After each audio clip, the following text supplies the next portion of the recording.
Hello, আসসালামু আলাইকুম। আলবনিস family blog থেকে লাবণী বলছিলাম। চলে আসলাম সুন্দর একটি ভিডিও নিয়ে। বিয়ে বাড়িতে যাব, তাই বের হয়ে গেলাম। রেডি হয়ে আর ছোট ছেলেটা দুষ্টুমি করছিল পেছন থেকে।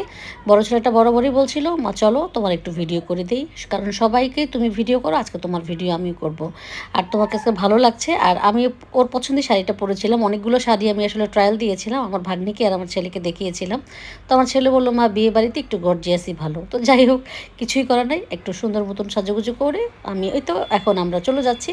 যাব হচ্ছে দক্ষিণখান ভাইয়ের বাসায়, আপন কাজিনের মানে আমার আপন মামাতো ভাইয়ের ছেলের বিয়ে, যেহেতু সে প্রোগ্রামে যাচ্ছি বৌভাতে। কিন্তু বরযাত্রীদের আমাদের খুব রিকোয়েস্ট ছিল যাওয়ার জন্য, আমরা যেতে পারিনি কারণ সম্ভব হয়নি দুটো বিয়েতে একসাথে যাওয়া। তো এখন চলে যাচ্ছি, রাস্তা যেহেতু ফাঁকা ছিল গত শনিবারে। ভাইয়ের বাসাটা একটু দূরে ছিল, একটু ভিতরে ছিল, অনেকে চিনতে পারেনি, কিন্তু আমি চট করে চিনতে পেরেছিলাম। আর ভিডিও শুরুতেই আপনারা দেখতে পেলেন আমার একটা মামাতো বোনের হাজব্যান্ড ছিল। ভাইয়ারা সবাই চলে এসছে, অনেকে এখনও আসেনি, আর আমরা চলে এসেছি। আসার পরে তো ভিডিওটা শুরু করে দিলাম। আরেকটা কথা বলে নিই, এখানে এই ভিডিওতে বরের ছবিও দেখা যাবে না, ভিডিও দেখা যাবে না, এবং বউকেও দেখা যাবে না। বউ যেহেতু পরেশগার টাইপের, তাই হচ্ছে গিয়ে ওখানে ভিডিও আমি করিনি। এমনি আমরা দেখেছি, হালকা পাতা ছবি তুলেছি, কিন্তু সেটা আমি আপলোডের জন্য তুলিনি, পার্সোনালি রেখে দেওয়ার জন্য। আর এদিকে কাজিনরা সব চলে এসছে। আর ভাইয়ার বাসাটা যেহেতু নতুন করেছে, এখনও রেডি হয়নি, তাই নিচেই প্রোগ্রামটা করেছে। তবে ভালো লেগেছে, আত্মীয় স্বজন সব এক জায়গায় হলে না, দেখা হলে এত ভালো লাগে। আর আমাদের কিন্তু বিয়েতেই কিন্তু বেশিরভাগই দেখা হয়। আর আশা করি সামনে আরও যে কাজিনের ভাই বোনের মানে ছেলেমেয়েরা আছে বিয়ের জন্য যারা বাকি আছে, সবার বিয়েতেই আমরা এভাবে অনুষ্ঠান করব আর আমরা যাব। আর আনন্দর সাথে সাথে কি বলবো, সব কিছুতেই কিন্তু একটা আনন্দ ভাগাভাগি করে নেই। আর এই যে আমার একটা মামাতো বোনের মেয়ে, তারপর পিছনে আরও আছে এই যে খালাতো বোন, আমাকে বলছিল তুই খেয়ে ফেলছিস। আমি বললাম না আপা, আমি খাই নাই, আসলে আপাদের জন্য ওয়েট করছিলাম। আমি আসছি, আপার আধা ঘন্টা পর আসছি এরকম।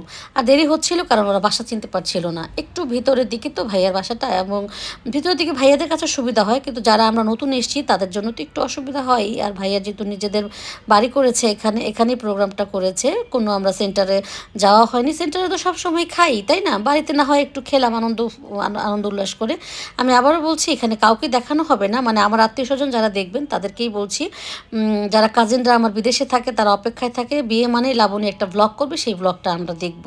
এই যে দুষ্টুরা এত কিউটিরা, সত্যি কথা বলতে আমার আপন ভাগ্নি আসতে পারেনি, আপু যেহেতু আসতে পারেনি, দুলাভাই আসছে।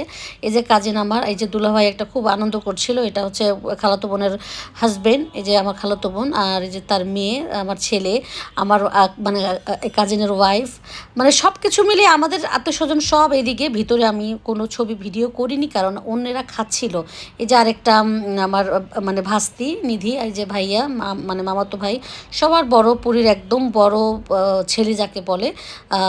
তারপর হচ্ছে এই যে তার ছেলেরা, সব কিছু মিলিয়ে হচ্ছে গিয়ে খুব আনন্দের সাথে ইয়ে করছিলাম। আর আমি যেহেতু ভিডিও করব ওরা জানে, তো কুশল বিনিময়টা কিন্তু পরে করেছি, ভিডিওটা আমি করেছি এইভাবে তো আর পাবো না ওদেরকে।